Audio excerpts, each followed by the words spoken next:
1.5 billion की आबादी को अपनी फैमिली कह रहा है, और वो अपना जो दिवाली सेलिब्रेशन है वो बॉर्डर पे जाके एक सोल्जर की वर्दी में अपने जवानों के साथ कर रहा है जो बॉर्डर पे खड़े हैं। कौन सा ऐसा प्राइम मिनिस्टर है, कौन सा ऐसा प्राइम मिनिस्टर, आप मुझे बता दें कोई मुल्क, किसी मुल्क का प्राइम मिनिस्टर उठा दिखा दें जो इस कंडीशन में एक सोल्जर की वर्दी में दिवाली अपनी सेलिब्रेशन करने जाए बॉर्डर पे अपने जवानों के साथ, जो वहाँ पे अपनी फैमिलियों से दूर है।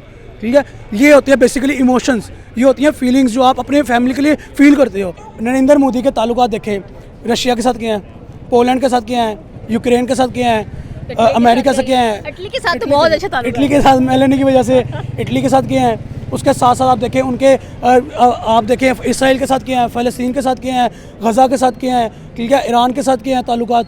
अब उनके ताल्लुकात को उठा के देखें, इंडियन प्राइम मिनिस्टर का हमें कहाँ कहाँ रोल नज़र आया। इंडिया के अंदर तो जो आया ही आया, इंडिया को एक चौथी बड़ी इकोनॉमी बना के वेल सेटल्ड कंट्री बनाना, उसके बाद उनकी अपनी लोकल मैन्युफैक्चरिंग के ऊपर काम करवाना, आईटी हब के ऊपर काम करवाना, उनके हैदराबाद सिटी को, मुंबई सिटी को मॉडर्न सिटी बना देना, ठीक है, एयर टैक्सीज चला देना गोवा में, ये तो हमें नज़र आया। अंडर वाटर ट्रेन चला देना, ये चीज़ें हमें नज़र आई हैं। लेकिन इसके साथ साथ उन्होंने अपने नेबर कंट्री के साथ कहाँ पे साथ दिया, हमने कभी इस चीज़ के ऊपर गौर किया? का सेकंड घर यूके नज़र नहीं आता, उनका फर्स्ट घर यूके है, सेकंड घर जो पाकिस्तान है। क्यों? पाकिस्तान को सिर्फ उन्होंने खाना है, लूटना है। आप देखें, एक प्राइम मिनिस्टर ने 35 साल हुकूमत की आपके ऊपर, लेकिन आपका मुल्क आज तक 35 साल हुकूमत के अंदर इतना डिजिटलाइज हो ही नहीं पाया। कैसे पॉसिबल है ये? नरेंद्र मोदी ने 15 साल हुकूमत की है ना, अभी तो उनका तीसरा टेन्योर चढ़ है, 15 साल अभी पूरे भी नहीं हुए, लेकिन उन्होंने इंडिया को नहीं, कम से कम कुछ कंट्रीज़ को डिजिटलाइज कर दिया, कुछ सिटीज़ को डिजिटलाइज कर दिया। बात करेंगे इंडियन प्राइम मिनिस्टर जो कि वन बाय वन हर एक प्रेसिडेंट को, प्राइम मिनिस्टर को अपने मुल्क का इनविटेशन दे रहे हैं, उनको बुला रहे हैं। अगर पहले बात की जाए तो उन्होंने पुतिन को दावत दी, फिर देखा जाए डोनाल्ड ट्रंप को दावत दी है कि नेक्स्ट ईयर आप लाजमी इंडिया का विजिट करें। अब रिसेंटली अगर सिंगापुर के प्रेसिडेंट की बात की जाए तो उन्होंने अपना जो विजिट है, अपनी एक ख्वाहिश है वो जाहिर की है कि मैं जनवरी 2025 के अंदर इंडिया को विजिट करूँगा एंड इंडिया की एक सिटी ओडिशा, उसका विजिट लाजमी करना चाहूँगा। स्पेशली अगर देखा जाए तो India and Singapore 60 years celebrate कर रहे हैं अपने डिप्लोमेटिक रिलेशंस एक दूसरे के साथ, और ये भी सुनने में आया है कि वो अपने जो ताल्लुकात हैं और मजबूत बनाना चाहते हैं। एंड रिगार्डिंग कल्चरल एस्पेक्ट्स की भी अगर बात की जाए तो सेकेंडली अगर देखा जाए तो ओडिशा के अंदर बहुत ज़्यादा ऐसे जो प्रोजेक्ट्स हैं पेट्रोकेमिकल्स को लेकर, फॉर एग्जाम्पल अगर अर्बन प्लानिंग की बात की जाए, उसके बाद अगर देखा जाए तो वो उसकी डेवलपमेंट की बात करना चाहते हैं, वो रीन्यूएबल रिसोर्स की बात करना चाहते हैं। तो क्या कहना चाहते हैं सर कि वन बाय वन जो इंडियंस हैं या इंडियन प्राइम मिनिस्टर हैं या उनके सीएम्स हैं वो इनवाइट कर रहे हैं इंटरनेशनल पावर्स को, एंटिटीज़ को, कि वो इंडिया आएँ और अपने प्रोजेक्ट्स को इम्प्लीमेंट करें और ताल्लुकात को बेहतर करते हुए दिखाई दे रहे हैं। देखिए, सबसे पहले मैडम आपके मैं इस सवाल के पे आऊँगा कि जैसे आपने कहा कि पहले पुतिन को, फिर डोनाल्ड ट्रंप को, अब सिंगापुर के प्राइम मिनिस्टर को नरेंद्र मोदी ने अपने इंडिया के अंदर, अपने देश के अंदर इन्वाइट किया। तो अब सबसे पहले आप उनका एक एम यहाँ से देखें कि उनका माइंडसेट बेसिकली क्या है अपने नेबर कंट्रीज़ को लेके या उन कंट्रीज़ को लेके जो इस टाइम सुपर पावर है या डेवलप कर चुकी हैं या अंडर डेवलप्ड हैं। आप ये देखें कि उनका एक अमन का माइंडसेट, पीस का मैसेज, और सेकेंडली ये पॉइंट कि आप जितना हो सके आप अपने मुल्कों के साथ, दूसरे मुल्कों के साथ ट्रेड करें और अपनी इकोनॉमी को मज़ीद बूस्टअप करें। अब देखें जिस पोजीशन पे इंडिया इस टाइम इकोनॉमिकली खड़ा है, चौथी बड़ी इकोनॉमी है दुनिया की, ठीक है, उसके अंदर तो एक ये पॉइंट होना चाहिए ना, उनके प्राइम मिनिस्टर के अंदर, नरेंद्र मोदी के अंदर एक ये पॉइंट होना चाहिए कि यार हम चौथी बड़ी इकोनॉमी है, हम सिंगापुर से ऊपर है, हम सिंगापुर को क्यों इन्वाइट करें? ठीक है, ये ईगो फैक्टर आना चाहिए ना, एक मैं फैक्टर आना चाहिए। लेकिन ये चीज़ वहाँ पर नहीं नज़र आ रही। क्यों नहीं नज़र आ रही?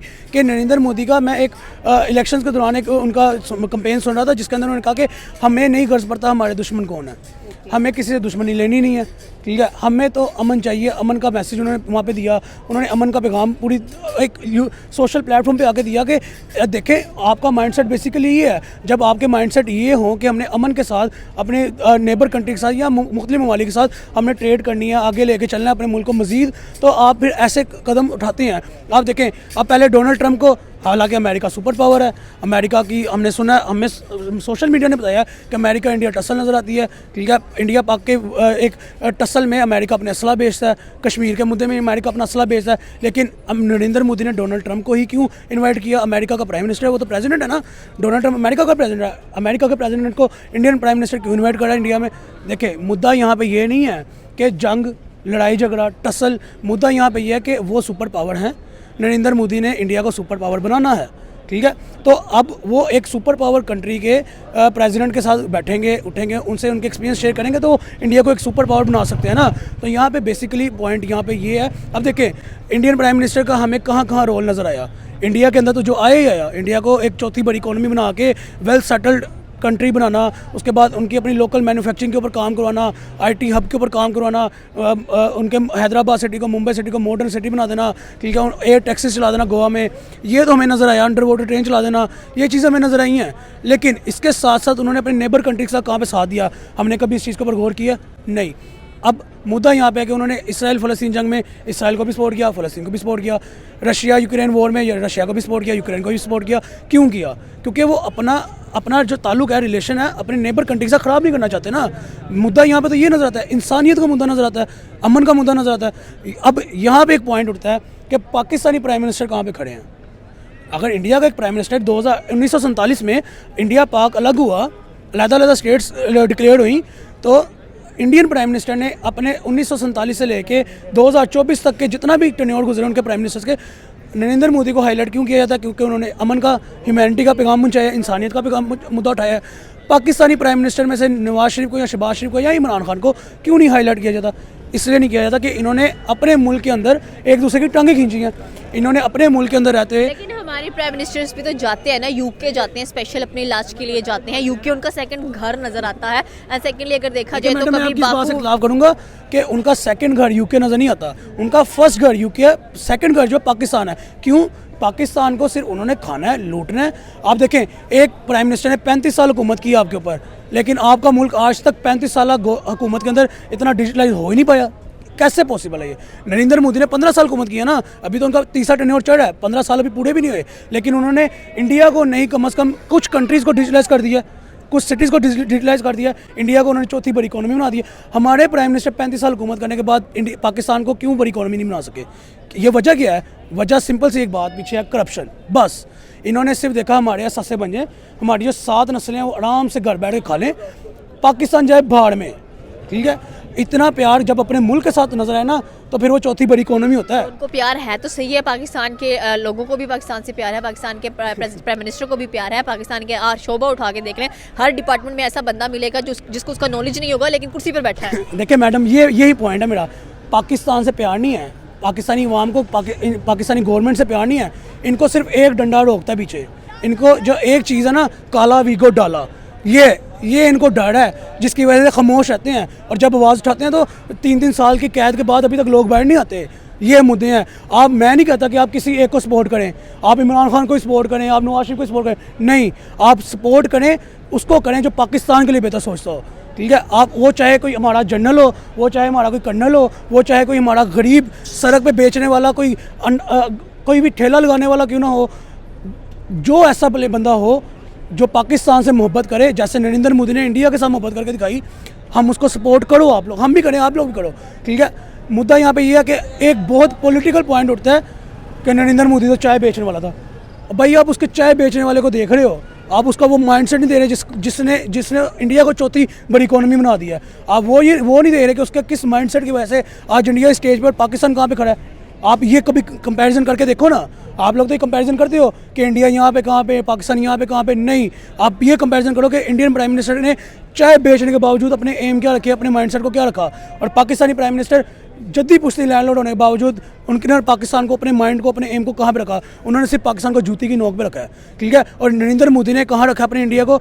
उन्होंने अपने इंडिया को अपने दिल के अंदर रखा है, अपनी आवाम को, अपनी फैमिली का है, अपनी फैमिली को उन्होंने फैसिलिटेट किया है। आज भी वो उस पुराने घर में रह रहे हैं जहाँ पे वो शुरू से रहते थे, ठीक है। और इंडिया को उन्होंने एक ऐसा मुल्क बना दिया जहाँ पे पूरी दुनिया का इन्वेस्टर आके इन्वेस्ट करना चाहता है। साल ऑलमोस्ट एंड हो चुका है, 2024 का दिसंबर का मंथ है। एंड आपने देखा होगा कि G20 की मीटिंग्स हुई, COP29 की मीटिंग्स हुई, फिर G20 के अंदर ब्राज़ील के अंदर मीटिंग्स हुई, एंड उन्होंने हर एक मतलब के ताल्लुकात और बेहतर से बेहतरीन किए। एंड इनफैक्ट सबको कह लें कि एक किस्म का बुक कर लिया गया, ये जो प्रेसिडेंट प्राइम मिनिस्टर्स हैं वो अगले साल हमारे मुल्क में आने वाले हैं, और ये इन्वेस्टमेंट्स एंड ये बेनिफिट्स होने वाले हैं। पाकिस्तान ने अभी तक कुछ डिसाइड नहीं किया, मंथ एंड हो रहा है, और यहाँ पर चलान्स ज़्यादा करते हुए दिखाई देने कि हम चलान्स कंप्लीट कर लें, हम ये कंप्लीट कर लें, बट फ्यूचर प्लान्स कुछ नज़र नहीं। देखिए मैडम, मैं इसके ऊपर सिंपल सा आपको जवाब दूंगा। स्टार्ट में यहाँ से करूँगा कि नरेंद्र मोदी के ताल्लुकात देखें, रशिया के साथ किए हैं, पोलैंड के साथ किए हैं, यूक्रेन के साथ किए हैं, अमेरिका से किए हैं, इटली के साथ तो बहुत अच्छा ताल्लुक इटली के साथ मिलने की वजह से इटली के साथ किए हैं। उसके साथ साथ आप देखें उनके आप देखें इसराइल के साथ किए हैं, फ़लस्तीन के साथ किए हैं, गज़ा के साथ किए हैं, ठीक है, ईरान के साथ किए हैं ताल्लुकात। आप उनके ताल्लुकात को उठा के देखें। फिर आपने जो बात की ना G20 की मीटिंग, G20 की मीटिंग पे हम नहीं बात कर सकते, वो बात कर सकते सिर्फ इंडियंस। क्यों? उनका मुल्क नॉमिनेट किया जाता है, उनके प्राइम मिनिस्टर को एज अ रिप्रेजेंटेटिव बुलाया जाता है, उनके प्राइम मिनिस्टर के लिए रेड कारपेट बिछाया जाता है, उनके प्राइम मिनिस्टर के लिए स्पेशल वहाँ का प्रेसिडेंट या वजीर या सदर पिक करने आता है, ठीक है, उनके कल्चर के अंदर रखता है, ठीक है। हमारे प्राइम मिनिस्टर की, हमारे मुल्क की क्यों नहीं बात वहाँ पे हो? क्योंकि हमारा मुल्क तो टॉप 40 में भी नज़र नहीं आ रहा कहीं पे। क्यों नहीं नज़र आ रहा? मुद्दा फिर वही आ गया, करप्शन, ठीक है। COP28 की आपने बात की है, हमारी निगरान हुकूमत आई थिंक सो काकर साहब थे, ठीक है। नरेंद्र मोदी को टॉप लिस्ट पे खड़ा किया गया एज अ रिप्रेजेंटेटिव और हम बॉटम पे थे, हम top of the list from the back side थे, ठीक है। ये डिफरेंस है आपकी और आपके नेबर कंट्रीज़ के प्राइम मिनिस्टर्स में। क्यों? सिर्फ किस वजह से डिफरेंस है? सिर्फ एक मुद्दा कि उन्होंने अपनी लॉयल्टी, ऑनेस्टी, कंसिस्टेंसी शो की अपने मुल्क के साथ, अपनी पब्लिक के साथ, अपनी फैमिली के साथ। और आपके प्राइम मिनिस्टर ने क्या किया? सिर्फ अपनी पब्लिक को एक चूरन मंजन भेज के खाया, पाकिस्तान को उन्होंने जूती की नोक पे रखा और अपने असासे बनाए। ये डिफरेंस दो माइंडसेट्स में, दो प्राइम मिनिस्टर्स में नज़र आता है। आप देखें ना, मुझे एक सिंपल सा जवाब दें। एक प्राइम मिनिस्टर इतना बड़ा ओहदा जो कि 1.5 बिलियन की आबादी संभाल रहा है, 1.5 बिलियन की आबादी को अपनी फैमिली कह रहा है, और वो अपना जो दिवाली सेलिब्रेशन है वो बॉर्डर पे जाके एक सोल्जर की वर्दी में अपने जवानों के साथ खड़ा है जो बॉर्डर पे खड़े हैं। कौन सा ऐसा प्राइम मिनिस्टर है?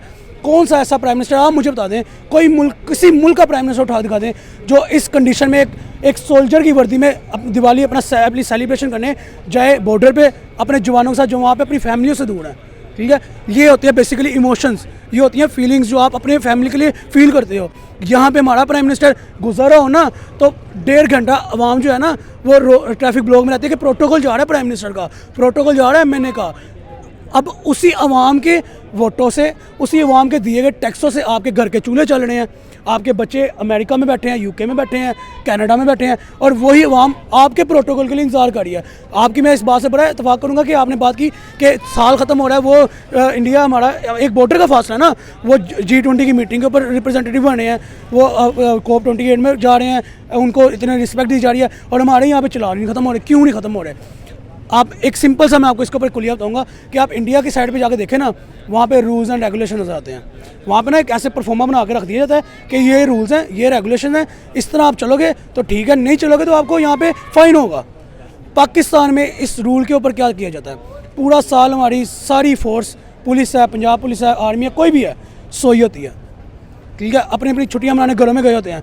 और जब दिसंबर स्टार्ट होता है इनकी चेक बुकें खुल जाती है, क्योंकि इनको मिलने होता है बोनस, ठीक है। इनको जितने इनके एक क्वांटिटी फ़र्ज़ करें 100 चालान की इनकी क्वांटिटी है, उससे जितना ज़्यादा करेंगे उतना इनको बोनस मिलना है। तो बस फिर इन्होंने कोई राइट है, कोई रॉन्ग है, इन्होंने सबके चालान देने हैं कि भाई हमें बोनस मिले। वही बात आ गई ना, हम सही हो जाए बाकी जाए बाहर में। ये डिफरेंस है कि उस साइड पे नजर आता है। ओके, ये थी पाकिस्तानी अवाम की राय कि अगर देखा जाए तो India is always welcoming other prime minister and presidents. And देख लें साल के शुरू से लेकर अभी तक इंडिया ने जो भी प्रोग्रेसेस की हैं वो सबकी नज़रों में है, एंड इंडिया अपना एक डंका बजाता हुआ दिखाई देता है। आपकी क्या राय है नीचे के कमेंट सेक्शन में बता सकते हैं। हमारे चैनल को सब्सक्राइब करना बिल्कुल मत भूलिएगा। तो मिलता है अगली वीडियो में। अल्लाह हाफिज़।